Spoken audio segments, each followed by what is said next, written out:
the 22nd of July. I'm Tom Young. We're here for podcasts on anchorfm.com and Facebook Live, the group, the Family Money Farm group you want to follow. We're here today talking about getting better. Title of today's talk today is Who Controls Your Debt? You or the bank? That is a big, big question, because I find that more and more people that I talk to are sort of out of control, sort of like the government. The government is out of control financially. They have eaten and drank the drug of debt, and they are lost. The way they spend our money, because we provide all the money for them to spend, and they have leveraged it so much at this point in time that I don't really believe there is a way out of it. So that means that somewhere in the future, there is a big catastrophic reset. The financial storm is surrounding us as I sit here today.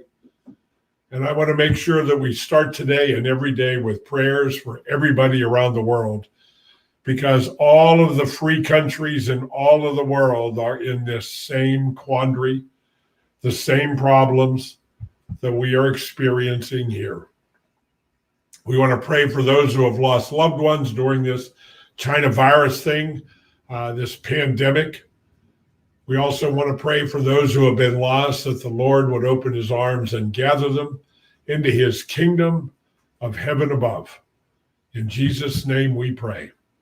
Let me start today with a quote. We're quoting Nelson Mandela, great man, changed the flavor of South Africa in a big way. As we let our own light shine, we unconsciously give other people permission to do the same. For to be free is not merely to cast off one's chains, but to live in a way that respects and enhances the freedom of others. Education is the most powerful weapon which you can use to change the world. True reconciliation does not consist in merely forgetting the past. It's amazing when I read some of these, and we have lots more to go through. Each day we'll go again. But it is truly amazing. And what I want to talk about today is in our book, Today Matters. This is a great book. There's a section in here about debt. And I really want to talk about that in a way, because the debt that we have, the finances give me options. Today's finances give me options. Why finances matter today? The average American is busy buying things he doesn't want with money he doesn't have to impress people he doesn't like. O. Donald Olson wrote that. Money won't make you happy. People that make money doesn't change men, it merely unmasks them. If a man is naturally selfish or arrogant or greedy, the money brings it out. That's all. Debt will make you unhappy. If you owe $1,000, you're a piker. If you owe $100,000, you're a businessman. If you owe $1 million, you're a tycoon. If you owe $1 billion, you're a magnate. And if you owe $100 billion, you're a government. Isn't that interesting? All progress is based upon a universal, innate desire on the part of every living organism to live beyond its income. Having financial margin gives you options. Making the decision to earn and properly manage finances daily. 10% to church and charity, 10% to investments, 80% to living expenses. And that's kind of old. I sort of changed that to 20% to savings, long term. I could go on and on, but debt is really the biggest problem that we all have. We have to stop incurring debt. This is good. This is what the part I was looking for. Stop incurring debt. Track your cash. Plan for the future. Don't expect instant miracles, and seek professional help. That's interesting. My newest ebook, Financial Mastery Coaching Blueprint, talks about the rules that you should learn to live by financially. You know, we know the financial world and their rules. I want all your money. I want more ongoing. I want to keep it forever, and I want to give back as little as possible. You need to apply similar rules on your side of the game. Rule number one, I want to save 20% of my gross annual income. If I'm saving less than 20% of my gross annual income, I have very little chance of ever having enough money to sustain me in retirement without tremendous stress and worry. And knowing if I live too long, I will run out of money. Number two, accumulate capital, accessible capital that you can get at without fees or penalties or taxes, equal to 50% of your gross annual income. Okay. What would that do for you? If you make $150,000 a year and all of a sudden you have $70,000, $75,000 in cash that is completely accessible by you without any penalties or tax, would you ever have to run a credit card balance and risk paying 18% interest or more to a credit card company? I don't think so. If I had $75,000 or more in cash, capital that I have access to, could I not increase the deductibles on my auto, my homeowners, even my medical insurance, maybe switch to a health savings account and save a tremendous amount of money in premiums by learning how to self-insure? Then my insurance becomes stop loss. So it puts a lid on how much I could be at risk for, but at the same time, it frees up premiums that I'm now giving to the insurance company that I can now add to my savings. Those are little steps to get to saving 20% a year of my annual income. And as soon as I start accumulating a little bit of money and I have a few thousand, $5,000 or $10,000 in savings, I can start looking at some of my other expenses and other insurance and start raising the deductibles and recapture the premiums that I was willingly to pay to the insurance companies, that I can now not pay them. But now comes the discipline. If I show you how to save money, if I show you where the money is in your life that could be saved, will you save it? I meet a few people once in a while that they have this thing over here that they want to buy, and as soon as they get some extra money, they're going to go buy it. Even if they have to finance it, they're out of thinking, they're out of whack thinking in what they're doing. Because if you don't practice delayed gratification today, you'll never have the wherewithal of tomorrow to do the things that other people won't be able to do. You give up today doing some of the things that you like to do for a period of time, and then later on you will be able to do things that other people aren't capable or able to do because of their finances.